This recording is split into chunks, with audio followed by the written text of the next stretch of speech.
नमस्कार दर्शकों, मैं हूं आपके साथ पिया गुप्ता। बहुत बहुत स्वागत करती हूं आप सभी का आपके अपने बेहद खास कार्यक्रम स्टॉप किडनी डायलिसिस में। आप सभी जानते हैं कि लगातार हम इस कार्यक्रम के माध्यम से आपको संपूर्ण ज्ञान देते आ रहे हैं, आपको काफ़ी सारी बातें बताते आ रहे हैं कि अगर किडनी आपकी खराब हो जाती हैं तो अब ये लाइलाज नहीं रहा है, अब इसका भी इलाज संभव हो सकता है। और इसको कर्मा आयुर्वेदा जो कि हमारी संस्थान है उसने इसको सिद्ध भी कर दिया है वैज्ञानिक आधार पर कि किडनी फेलियर जो है वो लाइलाज नहीं रहा है। अब आप सोच रहे होंगे इसके लिए क्या आपको डायलिसिस कराने की ज़रूरत है, इसके लिए क्या आपको एलोपैथी दवाइयाँ खाने की ज़रूरत है, इसके लिए आपको क्या कुछ करने की ज़रूरत है, क्योंकि ये एक हम सभी के लिए बहुत बड़ी गुड न्यूज़ है, बहुत बड़ी खुशखबरी है कि भाई अगर किडनी हम सुनते हैं किसी की ख़राब हो गई है तो वो भी ठीक हो सकती है।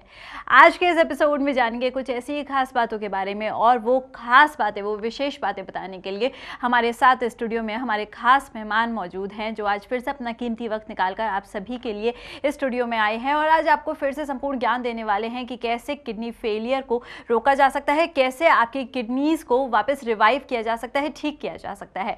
सारी जानकारी देने के लिए चलिए बिना देर किए स्वागत करना चाहूँगी डॉक्टर पुनीत धवन का। बहुत बहुत स्वागत है आपका। नमस्कार डॉक्टर साहब। जब हम बात करते हैं स्टॉप किडनी डायलिसिस के बारे में, हम बात करते हैं किडनीज को वापस रिवाइव करने के बारे में, ऐसा लगता है कि ना कोई इंसान मर रहा है हमारे सामने और हमने ना जाने कैसे कोई मिराकल हो गया है, चमत्कार हो गया है और हमने उसके अंदर प्राण वापस डाल दिए हैं। मतलब किडनी अगर खराब हो जाती है तो इंसान को, काफ़ी सारे लोगों को ऐसा देखा गया है जिनके जीने की इच्छा ही खत्म हो जाती है। आज आपसे सवाल करना चाहूँगी किडनी फेलियर के बारे में ही कि किडनी का ट्रीटमेंट जब वो होता है तो क्या उसका लाभ होता है प्रॉपर तरीके से? देखिए, अगर ट्रीटमेंट होगा तो लाभ भी होगा। अब ट्रीटमेंट नहीं होगा, ट्रीटमेंट के नाम पे अगर आपको आयरन कैल्शियम की और बीपी और शुगर की दवाई दे दी जाएगी तो लाभ कैसे होगा? किडनी को रिवाइव करने की मेडिसिन दी जाएगी तभी लाभ होगा। अब ऐसी कोई मेडिसिन एलोपैथिक में होती नहीं है जो क्रेटनाइन को कम कर सके, जो किडनी के फंक्शन को बढ़ा सके, तो लाभ किस प्रकार होगा? अगर आप कोई कर्म किया जाएगा तभी तो उसका फल मिलेगा, कोई कर्म ही नहीं किया जाएगा तो फल कैसे मिलेगा? अब अगर कोई नेफ्रोलॉजिस्ट है, नेफ्रोलॉजिस्ट आपको कोई बीपी की दवाइयाँ दे रहा है या आपको जनरल मेडिसिन दे रहा है, जो आपका सिम्टम्स आपके आ रहे हैं, कैल्शियम कम हो रहा है, चलिए कैल्शियम की गोली दे दी, यूरिन नहीं आ रहा, डायूरेटिक दे दी, इस तरह का ट्रीटमेंट इज सिम्टोमेटिक ट्रीटमेंट। इस तरीके के ट्रीटमेंट से कैसे लाभ होगा?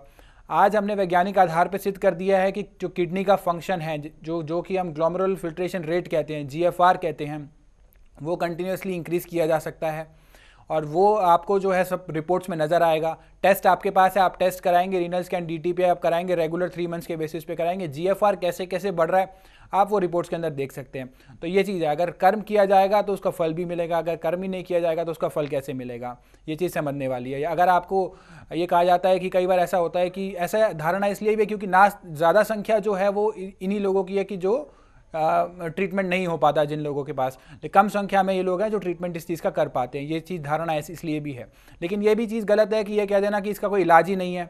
उनको ऐसा कहना चाहिए कि इसका इलाज उनके पास नहीं है। आज हमने वैज्ञानिक आधार पर सिद्ध कर दिया किस प्रकार से GFR पेशेंट्स का बढ़ सकता है और किस प्रकार बढ़ाया जा सकता है। मैं आपसे इसके रिगार्डिंग कुछ रिपोर्ट्स भी शेयर करूँगा और आप उसको देखिएगा और समझिएगा किस प्रकार से GFR बढ़ रहा है पेशेंट का।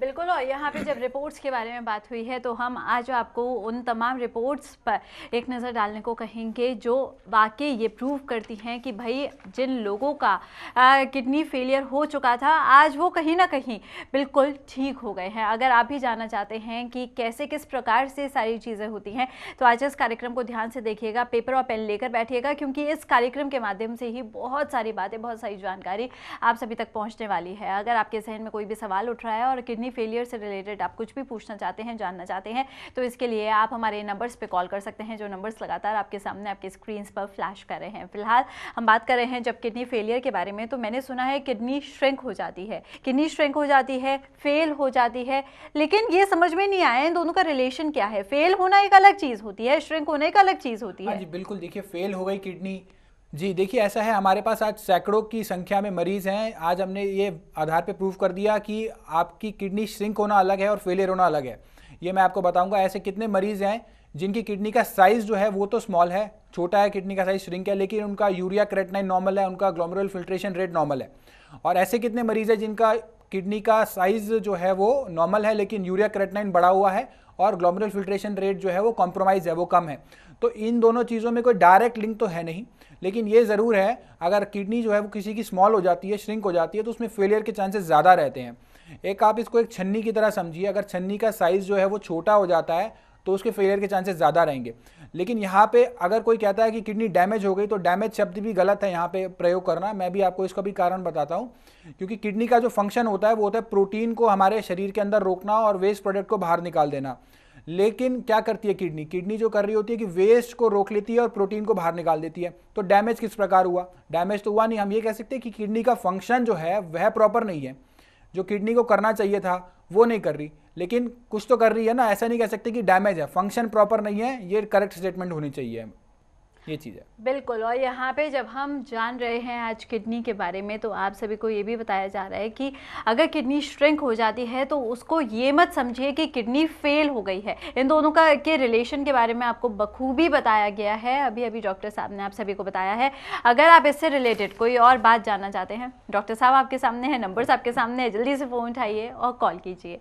हम जब बात करते हैं एलोपैथी के बारे में, काफ़ी सारे लोगों को ये देखा है कि ये सोचते हैं एलोपैथी का जो ट्रीटमेंट है किडनी फेलियर के मामले में काफ़ी अच्छा है। लेकिन मैं आपसे सबसे पहले ये जानना चाहती हूँ, एलोपैथी में किडनी फेलियर का ट्रीटमेंट क्या होता है, होता भी है या नहीं होता? देखिए, ये तो क्वेश्चन ही गलत है। एलोपैथी में आज तक तो मैंने देखा नहीं कि किडनी जिसकी खराब होनी शुरू हुई हो वो वापस आ जाए या वो रिवर्स हो जाए, जीएफआर बढ़ जाए, या क्या बताते हैं, वो कहते हैं कि आप ये मेडिसिन खाते रहिए, आपका डिटोरिएशन नहीं होगा फर्दर। लेकिन उसके लिए जो टेस्ट है, जो जीएफआर का टेस्ट है, वो तो होता नहीं है, वो नेफ्रोलॉजिस्ट नहीं कराते।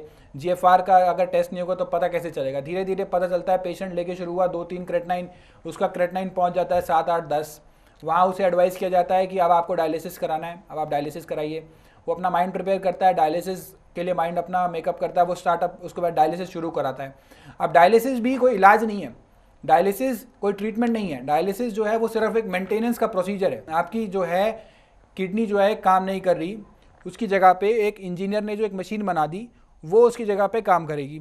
तो ये डायलिसिस तो एक सिर्फ एक मेंटेनेंस के लिए हो गया। आपने बीमारी से टाइम उधार ले लिया, अब इस इन बिटवीन यानी कि इसके दौरान आपको अब ट्रीटमेंट ढूंढना है, जीएफआर बढ़ाने की मेडिसिन ढूंढनी है। तो डायलिसिस के लिए तो देखिए, अगर किसी का छाती में पानी भर गया है तो डायलिसिस वो दवाइयों से निकलेगा नहीं। कुछ कंडीशंस में तो डायलिसिस जस्टिफाइड है, लेकिन डायलिसिस एक कंटिन्यूस प्रोसेस नहीं हो सकता, वो कोई ट्रीटमेंट नहीं हो सकता। मेंटेनेंस के लिए ठीक है। अब जब डायलिसिस आप लंबे समय तक कराते आ रहे हैं, उसके बाद आपको एडवाइस किया जाता है कि डायलिसिस बहुत लंबा नहीं चल सकता, अब आपको ट्रांसप्लांट कराना पड़ेगा। फिर आप दोबारा 5-10 लाख का अरेंजमेंट करते हैं, एक डोनर किडनी का अरेंजमेंट करते हैं, और गवर्नमेंट की सारी फॉर्मेलिटीज़ पूरी होती हैं। उसके बाद अब कोई ऑर्गन ऐसी चीज़ तो है नहीं कि कोई बाजार में मिल रहा है आप लेके आ गए, उसके लिए सारी फॉर्मेलिटीज़ करने के बाद आप ट्रांसप्लांट का अरेंजमेंट करते हैं। उसके बाद भी ट्रांसप्लांट की अपनी लिमिटेशंस हैं, ट्रांसप्लांट की अपनी जो है उसके अंदर मैक्सिमम जो एज होती है, एवरेज एज जो है वो 5 साल बताई गई है। कई बार ओटी से बाहर आने तक भी नहीं चलता ट्रांसप्लांट, और चलने को 100 में से 1-2 लाइफ टाइम भी चल जाता है। लेकिन अल्टीमेटली जो है वो फेल होना ही होना है। किसी का 5 साल से ज़्यादा भी चल गया मान लीजिए, तो 8-10 साल में भी वो फेल होना ही होना है अल्टीमेटली। क्योंकि अगर कोई आपकी अपनी किडनी ठीक नहीं कर पा रहा, तो बाहर की लाई हुई किडनी कैसे उसमें काम करेगी?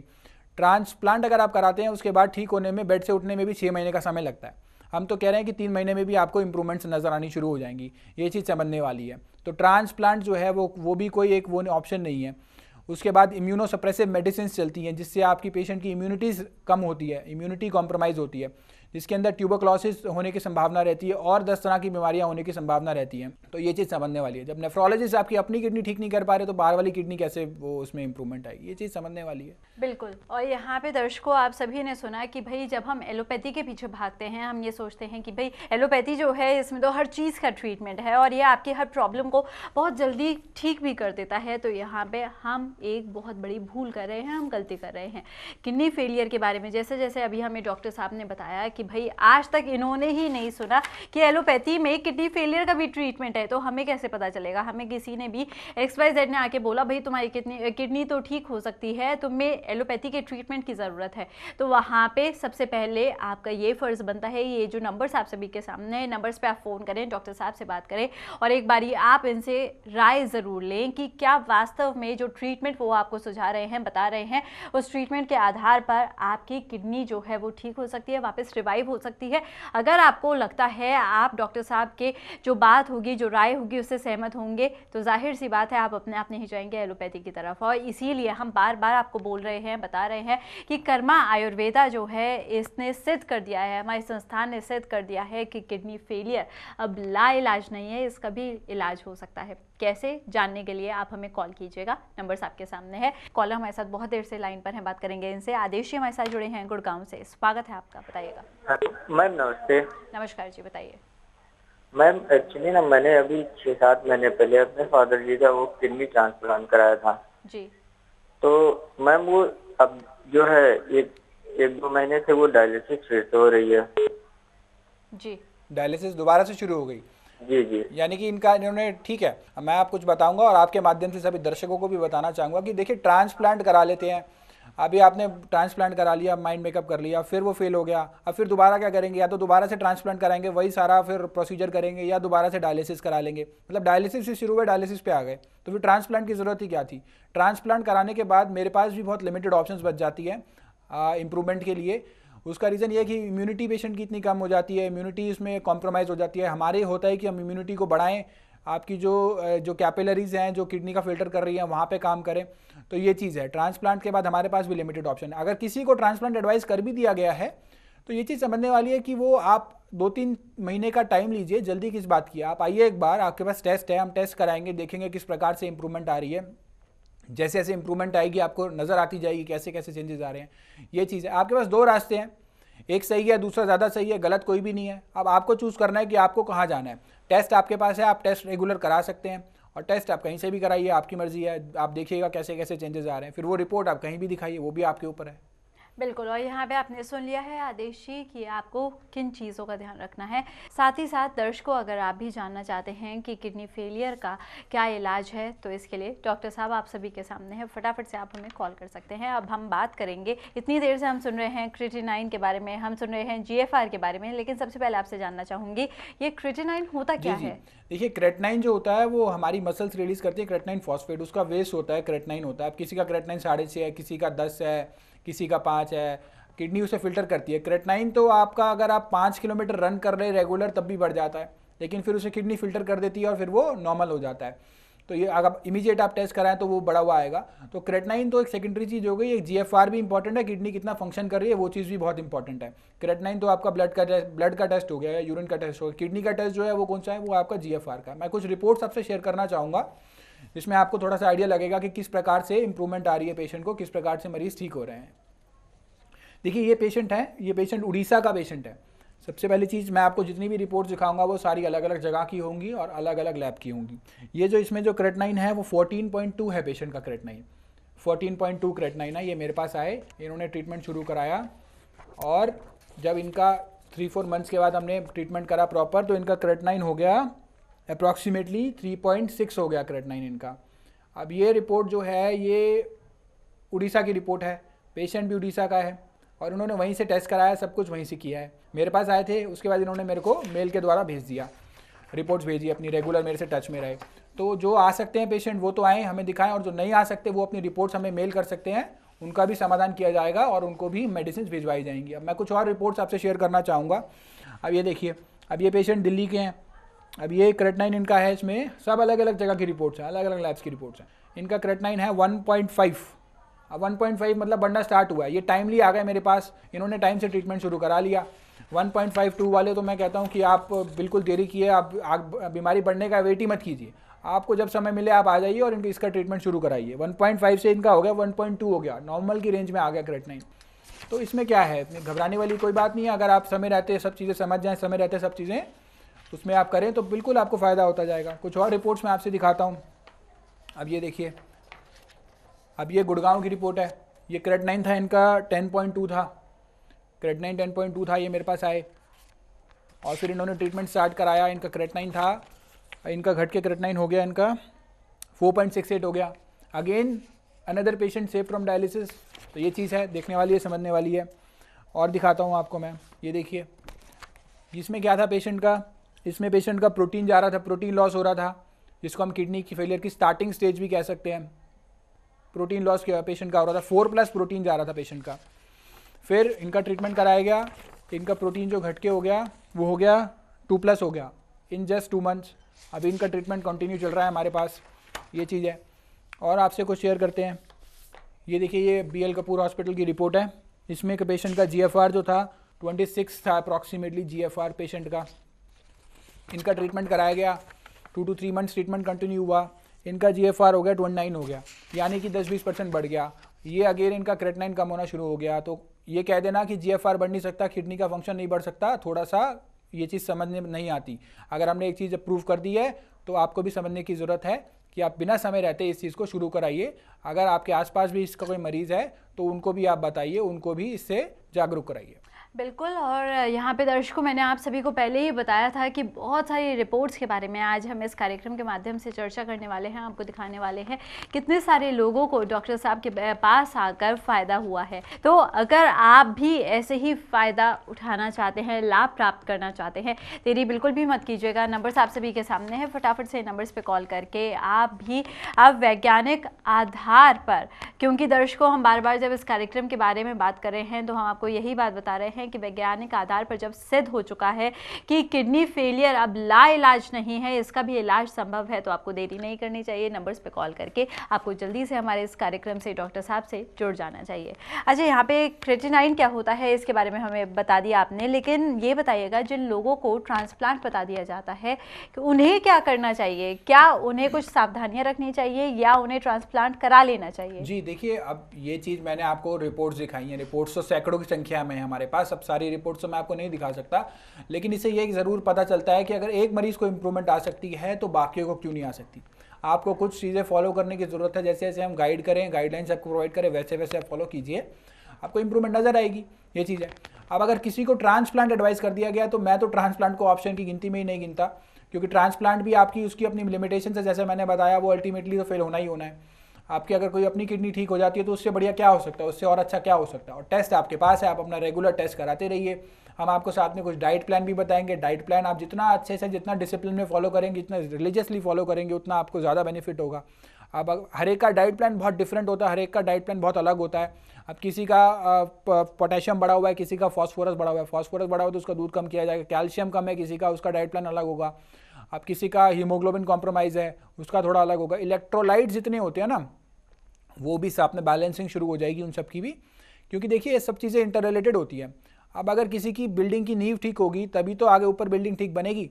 अब अगर आपको चिकित्सा में दिया जाए कि आपको आयरन कैल्शियम की गोलियां दे दी जाएँ, ऊपर से आपको दे दिया जाए, सिम्टोमेटिक दे दिया जाए, और किडनी के फंक्शन को रिवाइव ना किया जाए, तो वो ट्रीटमेंट और वो प्रोसीजर लॉन्ग टर्म नहीं हो सकता। प्रोसीजर और ट्रीटमेंट वो लॉन्ग टर्म हो सकता है जब आपकी किडनी को फंक्शन को बढ़ाया जाए, GFR को बढ़ाया जाए, तो सारी चीज़ें आपकी ऑटोमेटिकली, इलेक्ट्रोलाइट जितने होंगे वो आपकी बैलेंसिंग शुरू हो जाएगी, चाहे वो sodium, potassium, phosphorus, calcium, haemoglobin, सब चीज़ें आपकी धीरे धीरे करके वो नॉर्मल सिचुएशन में आने लग जाएंगी। और इन सब चीज़ों को नॉर्मल करने का और कोई ऑप्शन है ही नहीं, सिर्फ यही ऑप्शन है कि दोबारा से रिवाइव किया जाए। किडनी के तो बहुत फंक्शंस है हमारी बॉडी में, सारी चीज़ों के फंक्शंस को आप अल्टीमेटली किसी और जो आर्टिफिशियल मीडियम से ठीक नहीं कर सकते। हम अगर किडनी को ही रिवाइव करें तो उससे बेटर कुछ नहीं है, यही ऑप्शन पॉसिबल है। बिल्कुल। और यहाँ पे आप सभी को बताया जा रहा है कि ट्रांसप्लांट के पीछे मत भागिए। अगर आपको कोई बता भी देता है, हिदायत भी दे देता है ट्रांसप्लांट कराना है आपको, तो ये मत सोचिएगा कि भाई यही एक ऑप्शन बचा है। अब इससे पहले कि आप अपना डिसीजन फाइनल करें, आप एक बारी डॉक्टर साहब से ज़रूर संपर्क कर सकते हैं। बहुत देर से सुन रही हूँ आप GFR बताए जा रहे हैं, GFR होता है, GFR कम हो गया है। ये बताइएगा ये होता क्या है, क्योंकि अभी तक हमें यही नहीं पता GFR क्या है। जी देखिए, लोग जल्दी करते हैं कि ट्रांसप्लांट का नंबर आ गया। अब ट्रांसप्लांट का नंबर तो आज भी आया हुआ है, कल भी आया हुआ है आपके पास सारी चीज़ों का अरेंजमेंट है, आप कभी भी जाके करा सकते हैं। थोड़ा सा अपने आप को टाइम दीजिए, थोड़ा सा हमें टाइम दीजिए और देखिए किस प्रकार से चेंजेस आते हैं। अब आते हैं GFR क्या होता है। GFR होता है ग्लोमेरुलर फिल्ट्रेशन रेट। हमारी किडनी जो एक छन्नी है वो कितना छान रही है 1 मिनट में, जो अप्रॉक्सीमेटली जो नॉर्मल वैल्यूज होती हैं दैट इज 70 to 80। अब डायलिसिस का प्रोटोकॉल होता है कि डायलिसिस जो होता है वो होता है आपका जब अप्रॉक्सीमेटली जो GFR है, यानी कि आपकी किडनी की छन्नी जो है वो 25 ml से कम छाने, तो आप डायलिसिस के प्रोटोकॉल के अंदर आते हैं। और देखा यह जाता है कि जो मैंने देखा कि कई बार ऐसा होता है कि 15 ml भी छान रही है, 10 ml तक भी किडनी पेशेंट को उसकी डायलिसिस की आवश्यकता नहीं पड़ती। लेकिन एलोपैथी में आपका क्रेटनाइन देख के डायलिसिस शुरू कर दिया जाता है। क्रेटनाइन जो है वो बड़ा फ्लक्चुएटिंग होता है और बड़ा फ्लक्चुएट करता है। आप 1 घंटे बाद भी दोबारा चेक कराएंगे तो उसमें भी वैल्यूज़ में फ्लक्चुएशंस आ जाएंगी। और वो कहती है कि हमने क्रेटनाइन से GFR निकाल लिया, जिसे हम एस्टिमेटेड GFR कहते हैं, जिसको हम MDRD कैलकुलेटर के जरिए निकालते हैं। लेकिन वो अगेन एक एस्टिमेटेड GFR होता है, और वो उसमें मैंने सैकड़ों पेशेंट पे देखा है, वो वैल्यूज़ और एक्चुअल GFR की वैल्यूज़ में बहुत वेरिएशंस आती हैं। तो ये चीज़ समझने वाली है। आपका टेस्ट कराया जाएगा, GFR का टेस्ट होगा, DTPA स्कैन होगा, उसमें आपको नज़र आएगा किस प्रकार से आपकी चेंजेस आ रहे हैं, किस प्रकार से आपको फ़ायदा हो रहा है। तो ये चीज़ समझने वाली है, इसको इग्नोर मत कीजिए। बिल्कुल। और यहाँ पे GFR के बारे में हमें डॉक्टर साहब ने बता दिया है। जब हम बात कर रहे हैं किडनी जो होती है वो हमारी फेल हो जाती है, तो इसका कोई इलाज नहीं है क्या? क्या मतलब हमने ऐसा सुना है अभी तक, जैसे मैं आपको बता भी रही हूँ, सारे लोग यही बोलते हैं भाई किडनी फेल हो गई है, बहुत बड़ी बात है ये। अब लेकिन आपका इस कार्यक्रम के माध्यम से काफ़ी सारे लोग ये बात अब बोलते भी हैं कि भाई अब ये लाइलाज नहीं रही है। मैं इतनी देर से बोल रही हूँ लाइलाज नहीं रही है, ये कितनी सच है ये बात? देखिए, ऐसा है, किडनी फेलियर के 5 स्टेजेस बताई गई हैं, क्लियरली मेंशन है। CKD 1 यानी कि क्रोनिक किडनी डिजीज 1, 2, 3, 4, 5, 5 स्टेजेस हैं, 5 सीढ़ियों की तरह हैं। आप अगर 5th स्टेज पे हैं तो आपको समय ज़्यादा लगेगा नीचे उतरने में। अगर